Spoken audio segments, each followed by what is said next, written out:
30여 년 전 울산에서 가장 찬란한 봄을 선사했던 섬이 하나 있는데요. 이제는 사람들의 추억 속에만 남아있는 그곳으로 찾아가 봅니다. 날씨가 너무 따뜻해졌어요. 그래서 저는 봄이 되면은 너무 설레고 또 봄은 여자의 계절이라고 할까요, 선생님? 그렇죠. 음. 완연한 봄인데 특히 봄에는 나들이 많이 가죠. 맞아요. 설아 씨도 요즘 나들이 많이 다니겠네요. 맞아요. 저도 이제 어디를 갈까 이제 막 검색하고 있어요. 그렇죠. 선생님도 추천해 주세요. 봄 나들이의 가장 적절한 장소. 한 3, 40년 전까지 전국에서 봄이 되면은 울산의 이곳으로 몰려왔거든요. 그런 곳이 바로 울산의 목도인데 그것이 너무 사람이 많이 와가지고 훼손이 심한 바람에 입도를 금지했어요. 30년 넘게 사람이 못 다닌 금단의 섬. 오늘 한번 가보려고 합니다. 너무 궁금한데요, 선생님? 한번 가봅시다. 네, 가보시죠.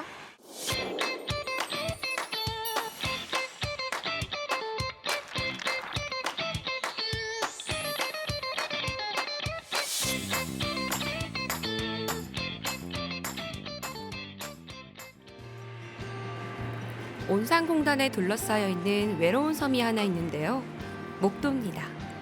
고서에 기록될 정도로 아주 오래된 목도는 많은 이야기를 품고 있습니다. 사람들이 정말 많이 갔다던 그 아름답고 예쁜 그 섬이 있다고 했잖아요. 어디 있어요, 선생님? 그게 바로 뒤에 보이는 이 섬, 목도입니다.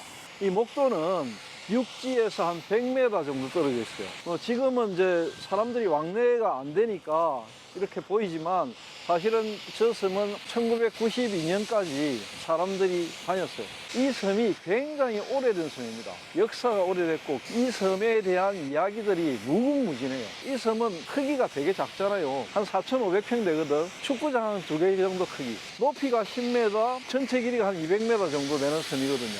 동백하고 구박나무 이런 게 많아가지고 이 섬이 사실은 이제 동백섬이라고도 불렸고, 목도는 뭐냐면 물고기의 눈처럼 생겼다 해서 목도.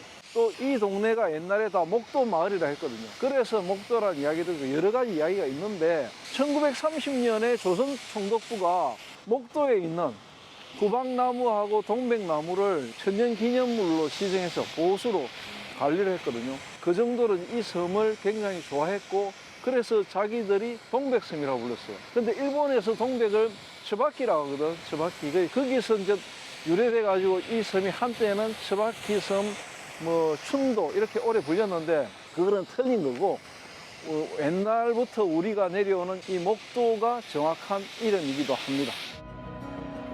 다양한 이름으로 불려왔던 목도는 그만큼 인기가 많았다는 증거인데요. 하지만 30년 넘게 상록수림의 보호를 위해 출입이 제한되고 있습니다. 그럼 여기가 30년 전에 사람들이 왔다 갔다 했던 출입구였겠네요. 입구에 보면은 목도 상록수림이라고 적혀 있고 뒤에는 대한민국이라고 적어놨잖아요. 그러니까 대한민국이 천년기념물로 지정한 게 1962년이거든. 65호 천년기념물로 이 섬 전체를 지정을 했죠. 저는 사실 밖에서 바라봤을 때는 아니 저게 무슨 좀 왜 천년 기념물로 지정될 만한 가치가 있나 싶었는데 그러면 지금부터 네. 이 목도의 천년기념물로서의 가치에 대해서 좀 설명을 해줄게요. 이곳은 중생대의 식생대를 잘 보여주는 살아있는 자연사 박물관이거든. 무지친업이 6,000년 전의 어떤 자연 생태계를 보여주는 거잖아. 고구하고 같은 연장선상에 있는 생태섬이 바로 이 바닷가에는 목도예요. 바다 쪽에 섬에서 피어나는 동백나무, 그것이 마지막 북방 한계선이기도 하고 섬 전체에 상록수림이 덮여있는 굉장히 보호가치가 있는 섬. 또 목도 바위들이 보면 타포니 해안에서 보이는 특징들이 나타나거든요. 여기는 이제 후박나무, 동백나무 말고도 기록에 의하면 삼국시대, 고려시대, 조선시대를 오가면서 계속해서 이게 전쟁에 나가는 활을 만드는 주요 공급처라고 하거든요. 대나무 중에서도 대가 아주 얇으면서 강건한 그런 대나무 자생지로 유명했어요. 그래서 한때 이 섬을 대섬, 죽섬 이렇게 불리기도 했죠. 자연물만이 아니고 수달도 발견이 되고 식생 환경으로는 가장 뛰어난 곳. 안타깝게도 공단에 다 둘러 쌓여져 있지만 그나마 잘 보존되어 있는 울산 자연의 보고라고 할 수 있습니다. 목도는 사실 오래전 사람이 살던 유인도였는데요. 사람이 있는 곳에 이야기가 있듯 목도에는 아주 오래된 전설이 깃들어 있습니다. 여기가 또 엄청 오래된 섬이니까 또 여기와 관련된 또 전설이 있을 것 같은데요, 그렇죠. 선생님. 여기 우물이 있죠. 네. 우물이 있다는 건 사람이 살았다는 뜻이거든. 지금으로부터 30년 전까지 사람이 살았어요. 그 전에 언제부터 사람이 살았느냐는 잘 모르지만 전설에 의하면 요 앞에 목도 이쪽 마을, 바닷가 마을에 어촌이 오래전부터 자리 잡고 있었는데 거기에선 동해안에서 나오는 여러 가지 물고기들을 엄청나게 많이 잡았대요. 어부들이 한날 바다에 나갔는데 그 물에 엄청난 게 걸렸는 거야. 건져 올려보니까 인어였어요. 너무 아리따운 인어가 그 물에 건져 올라왔는 거야. 근데 같이 고기를 잡던 총각 하나가 그 인어를 보고 너무 아름다우니까 반했겠죠. 그렇죠. 그러니까 어부들이 그 물에 잡은 인어를 갖다 어떻게 하겠어요? 죽여가지고 육지로 갖고 팔려고 했겠죠. 그러니까 이 총각은 너무 그게 싫은 거야. 그래서 온몸을 다 바쳐가지고 이 인어를 목숨을 구하기 위해서 맞섰거든요. 그래서 그 어부들에게 두드려 맞고 뭐 폐악질을 당했거든. 그 와중에서도 인어를 살려내려고 했거든. 그러다가 인어를 바다에 보냈는데 총각은 어부들에게 엄청난 고초를 당했겠죠. 죽음 직전에 갔을 때 하늘이 도한 거야. 천둥 번개가 치고 바다가 뒤집히면서 어부를 살렸어. 눈을 떠보니까 용궁에 와 있는 거야. 알고 보니까 그 인어는 용왕의 딸이었어. 딸이었네요. 용왕이 이 총각의 어떤 정성, 그런데 감흥을 해가지고 자기 딸과 이 총각을 맺어줘서 육지에 나가 살게 했는데 둘이서 안전하게 살아라고 만들어준 섬이 바로 이 목도섬. 목도다. 그래서 이 섬은 물고기의 눈을 닮았다. 그런 전설 같은 이야기가 전해내요. 작은 섬이지만 거대한 생태계를 품은 목도는 울창한 숲을 뜻하는 울산 그 자체인데요.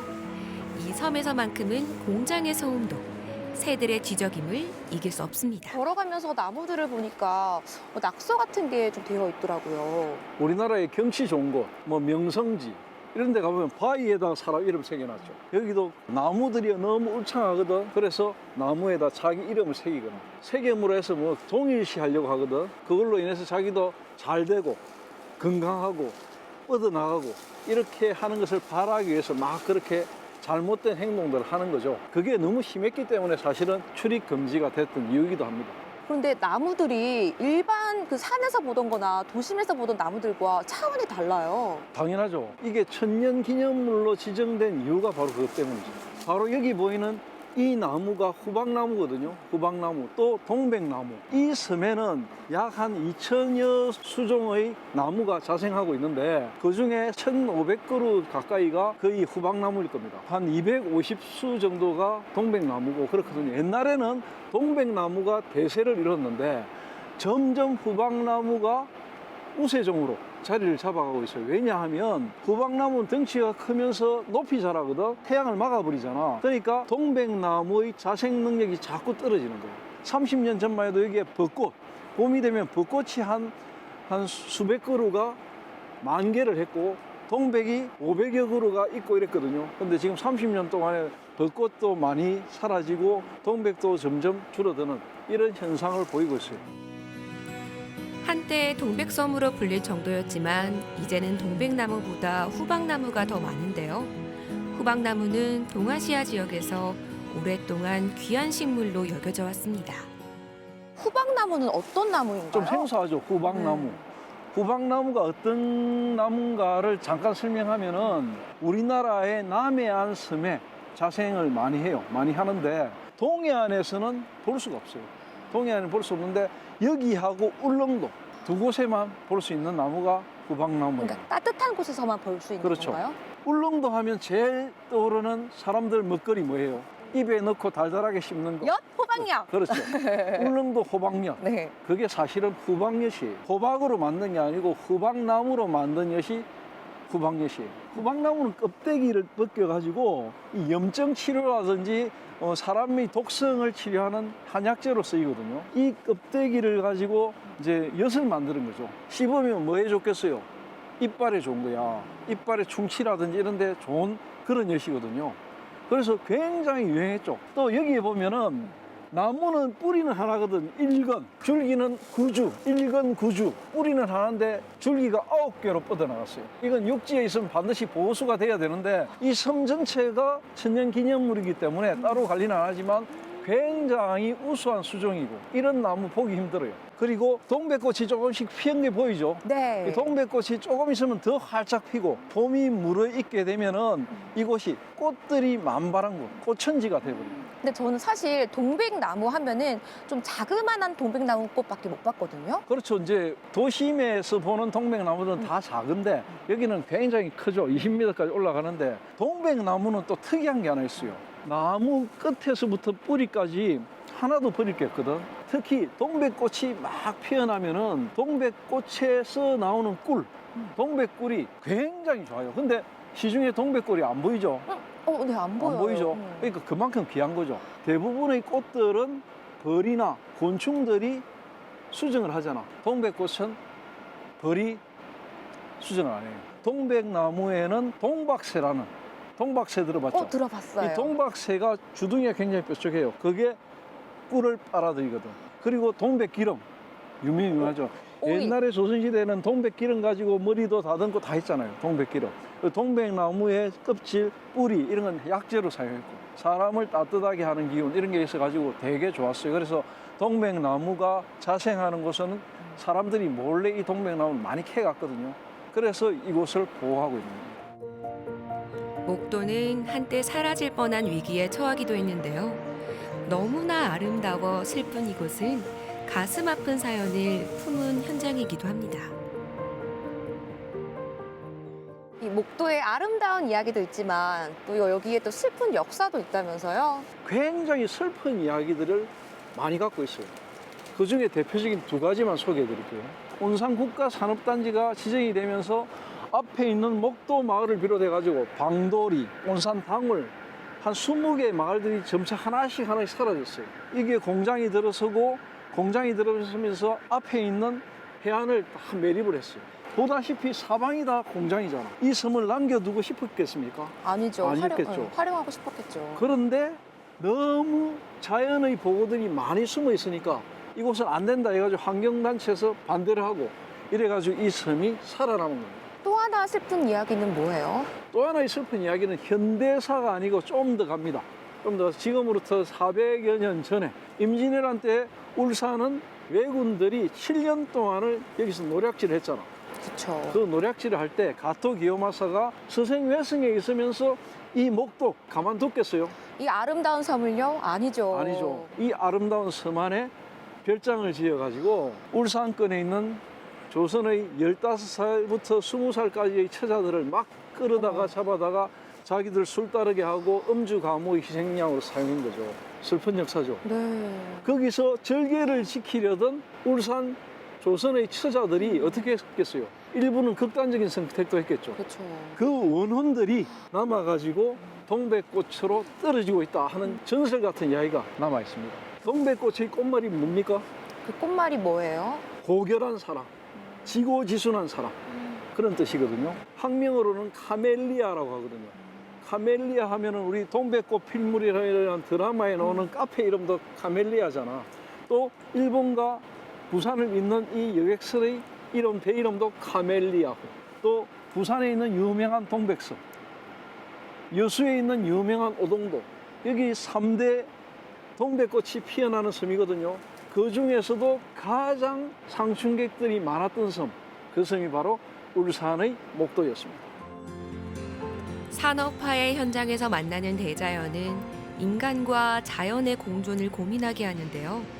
목도의 눈은 오랜 세월 침묵 속에서 울산을 바라보고 있습니다. 울산실록에 기록할 목도 어떻게 기록하면 좋을까요? 이 목도가 몇 년 전에 30년의 기한을 채웠거든요. 그리고 나서 다시 사람들이 들어올 수 있을 것이라는 기대가 있었는데 안타깝게도 10년이 더 연장됐어요. 그래서 2031년까지는 사람들이 들어오지 못합니다. 그 사이에 나무들의 수정을 좀 더 개선하면서 또 선착장 시설이라든지 이런 걸 잘 또 만들어 가지고 숫자 제한을 둬 가지고 사람들의 출입을 허용하는 선에서 어떤 활용 방안을 빨리 만들어야 됩니다. 사람들이 못 들어오게 한다고 해서 무조건 잘 보존되는 거 아니에요. 수족을 잘 관리하는 것도 굉장히 중요하거든.